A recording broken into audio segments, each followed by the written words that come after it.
Reiner. Welcome back to another edition of AI in Finance, where we distill the headlines over the past weeks and determine what they mean to us. We try to slow down the speed of AI. We try to understand the really overwhelming complexity of what's happening in the world of AI. And so this month, we're talking about three things: cybersecurity, digital labor, and robots. Yeah, they all tie together. They all solve this question of helping to progress the conversation around, is AI hype? Is AI going to actually do things of value? And ultimately, is AI going to be better than the experts that we know today? And that's what these headlines really share for us today. And so the first headline really is around something that has been talked about a lot over the past few months and is really still an unknown because it hasn't been released. And it's around a model, an AI model that Anthropic built called Mythos.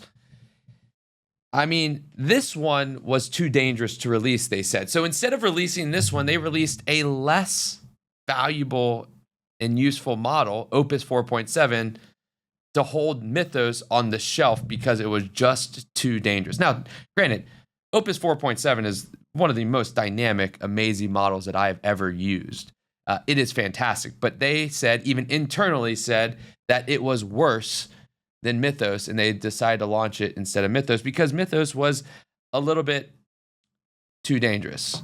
It found a flaw in code that had been tested 5 million times and never detected the flaw. It found that. It was able to chain together 4 browser vulnerabilities. So meaning like in your Google Chrome or in other browsers, they have vulnerabilities that let bad actors in and sometimes go unseen. Mythos was able to see that across 4 browsers autonomously. It completed the UK's AI Security Institute's full network takeover test, something that no other AI has ever done. And then, unprompted, it posted its own exploits publicly online. This thing was thinking on its own. It was able to solve some of the most complex problems that have ever been solved. Yeah, we've heard about, different models solving very crazy math equations, but nothing has come to the extent of what Mythos has done. Mythos is now in conversations with government agencies and with banks as an ability to solve and protect against cyber attacks for some of the most prized areas of our economy: financial, government, defense. Even the US government that has had issues with Anthropic. If you haven't seen those in the headlines lately, you can go Google those and you'll find them, or ask Claude itself. I'm sure it will tell you as well. But they have had some issues with Anthropic, and even the government is working and potentially allowing Mythos to come back and help the government, which is an Anthropic model. Now, so what this shows is that AI has crossed this threshold from finding known vulnerabilities to discovering ones nobody even knew were there. That's like archaeology, basically. Like, yes, we know dinosaurs are there, maybe, and they go and find these bones that we didn't even know dinosaurs lived in this particular area. So that is amazing what AI is able to do.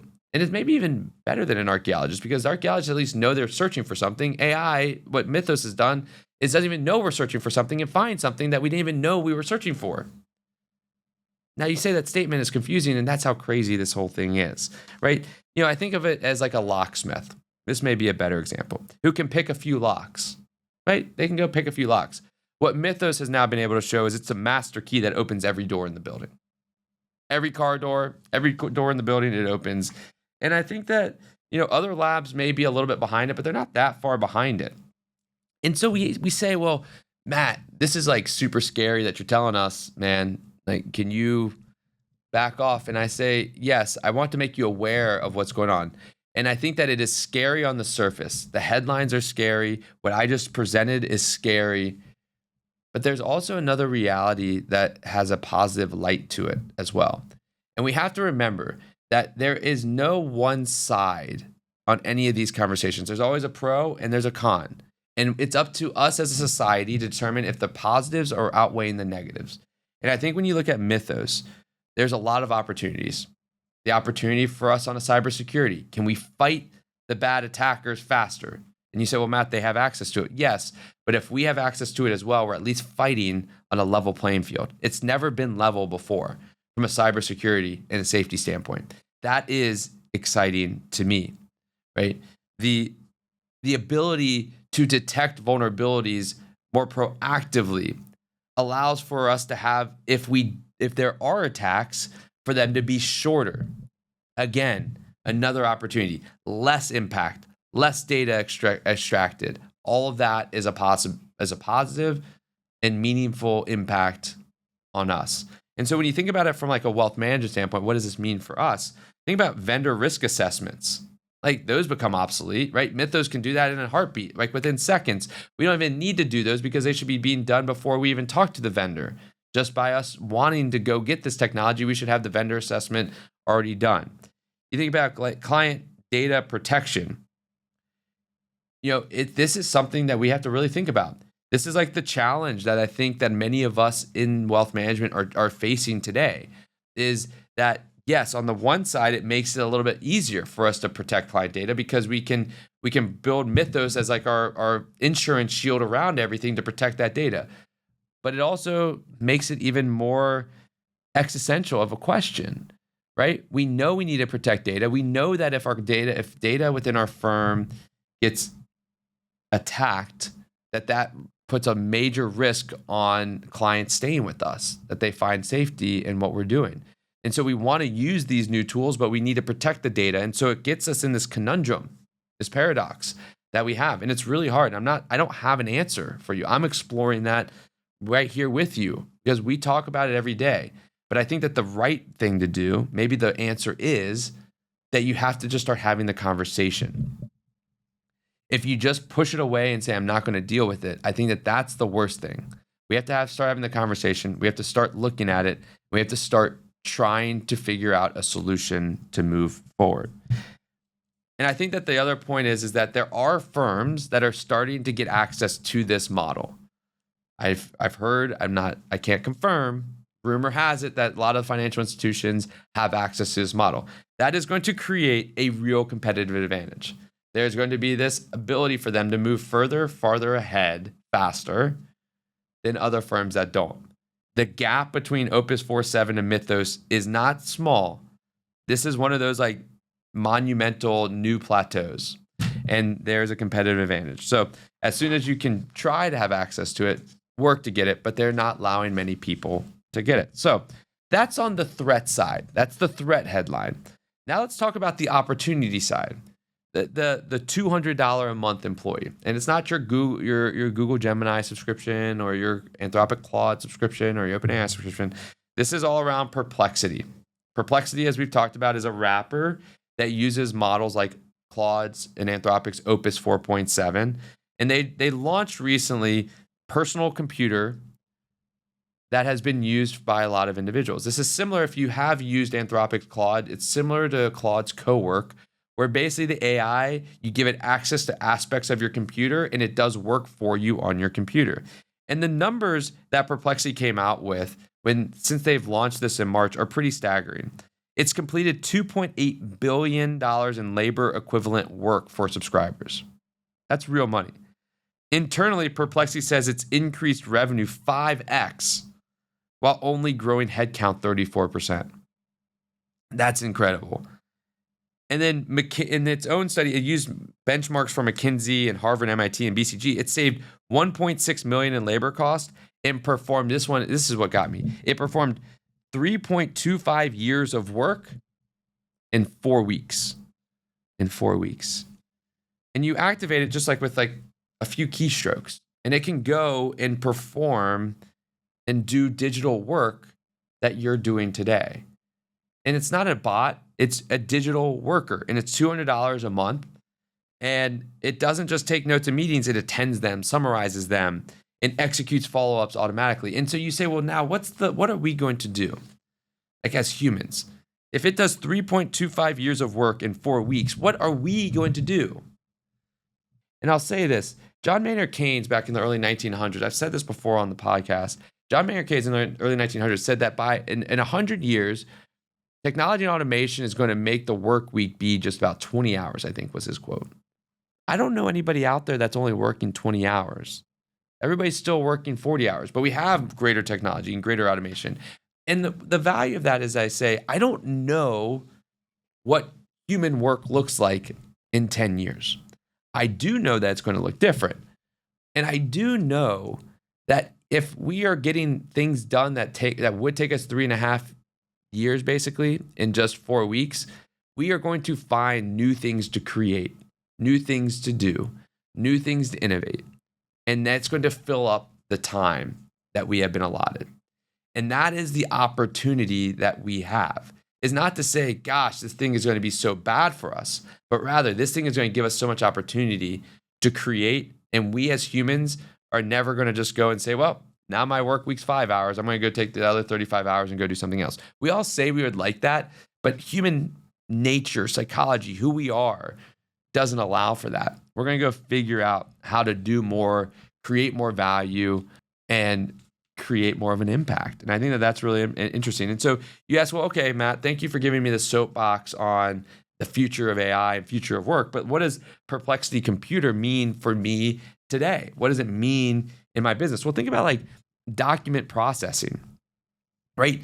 Hours that we spend, looking over statements. Clients send in their 401k statements and ask us, is the allocation correct? And us analyzing them, et cetera. Like the processing of that, ingesting PDFs, extracting positions, normalizing data.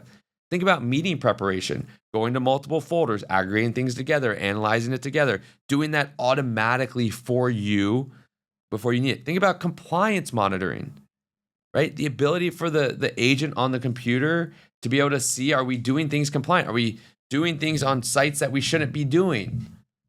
Right? Are we trading for our account before other accounts?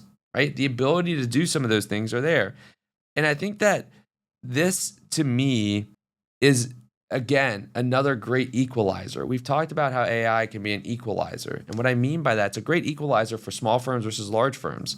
PE and M&A has been rampant in our industry.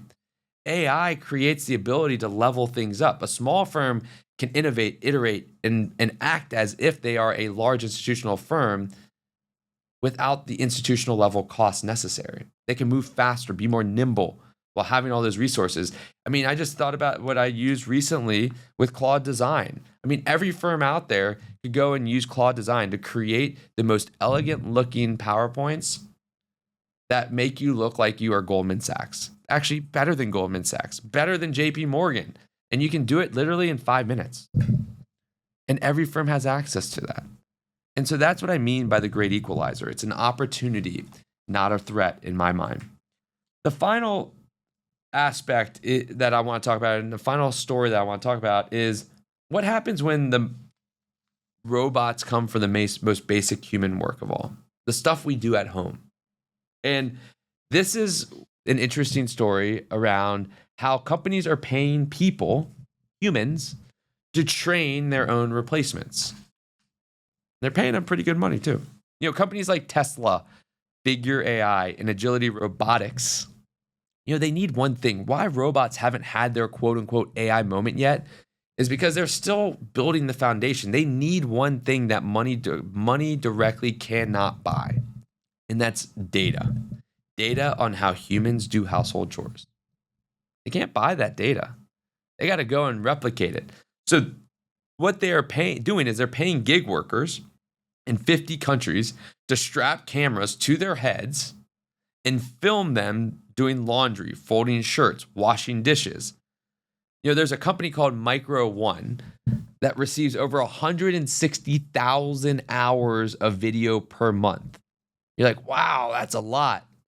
Well, their VP says they need billions of hours of data to be able to get there. I mean, DoorDash, which we all know, I think they've gotten a little bit less reliable lately, but we know DoorDash, in March, they started to pay 8 million Dashers to do this, where workers are wearing cameras to monitor what they're doing so that they can get the data to help train the robots. And Morgan Stanley estimates that robotics market will hit $5 trillion by 2050. I think that that's really far out.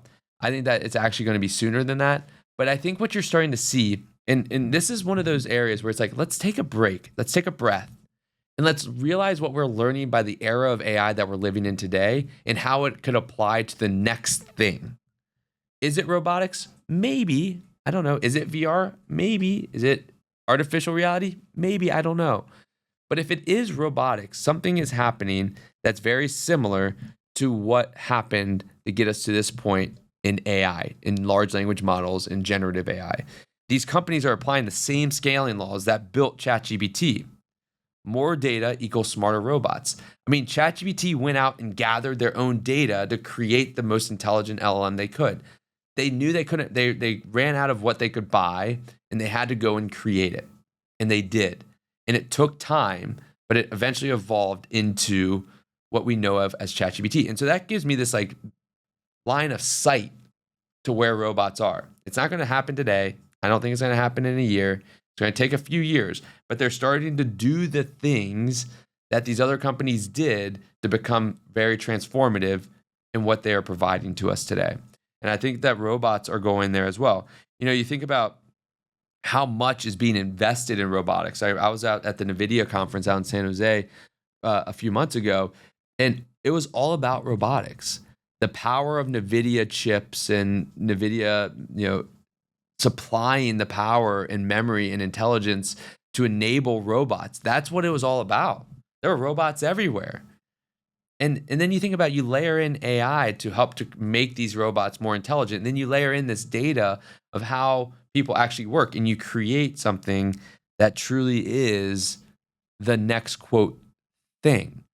And I think that robots is an interesting thing in general. I'm a curious person. I may be a little bit on one side of the spectrum relative to others, but I put in a pre-order for a robot. I don't know if I'll ever get it, but I think it would be super interesting to see how these things work, because I do think that in a world where human interaction is going to have more value, there's going to be this need of how do we maybe rethink and create human experiences more effectively, more efficiently, and more often. And the way that you can do that at a more reasonable cost is robots. I don't think robots sit in the chair, but robots could create these unique experiences so that when they're coming to the office, they're not just coming to an office, they're coming to a unique experience. It's experiential. I don't know. Think about it. Maybe noodle on that for yourself. So what does this mean for us in wealth management? Well, I think that it's more of a investment theme here.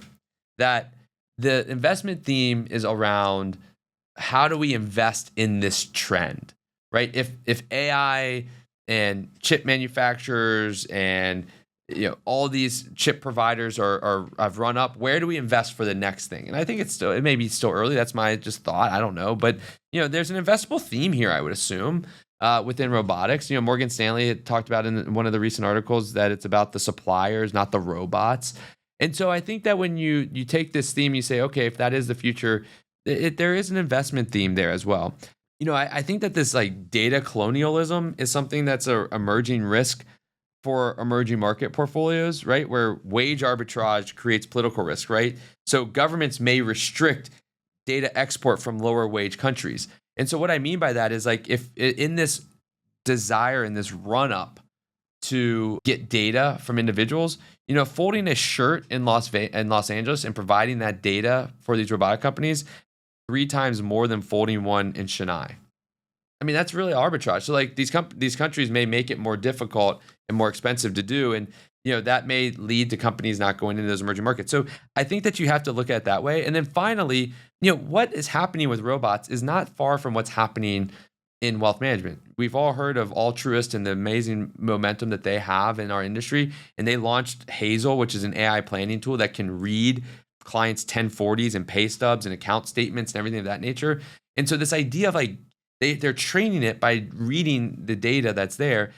And that's just like watching a human fold laundry. But in our business, it's watching a human look at a 1040 or a financial statement or whatever it is, and training on what they're looking on, what they're clicking on so that we can get that knowledge. It's already happening in our space. And so I don't think it's hypothetical anymore. It is the reality of what is happening today. And so that's 3 stories. A dangerous release, a $200 a month AI digital team member that works while you sleep, and gig workers that are providing data for the next worker. It's not going to be a digital employee, maybe it may be a robotic employee. And I think that all these headlines say the same thing. The economics of expertise is changing. The assumption that human skills has a floor, the certain things will always require a person, is being tested right now. I think it's being tested in the sense of what is the role of a human in everything that we do? Not just assuming and taking for granted that the human is necessary in everything that is done. And I think that that's really important. And I think in cybersecurity and professional services and domestic labor, it's all being challenged from that standpoint. It's happening in financial advice as well. It's not something to be scared of, in my opinion. It sounds scary. But in every scary headline, there's an opportunity. Warren Buffett always said, when there's blood on the street, that's the time to be buying. Blood on the street's scary. But he said that that's the time to take action. In my mind, there's no better time in the history of our life, in the history of our industry, to be taking action. Today is the moment. The question is, are you going to seize it? And that's another episode of AI in Finance.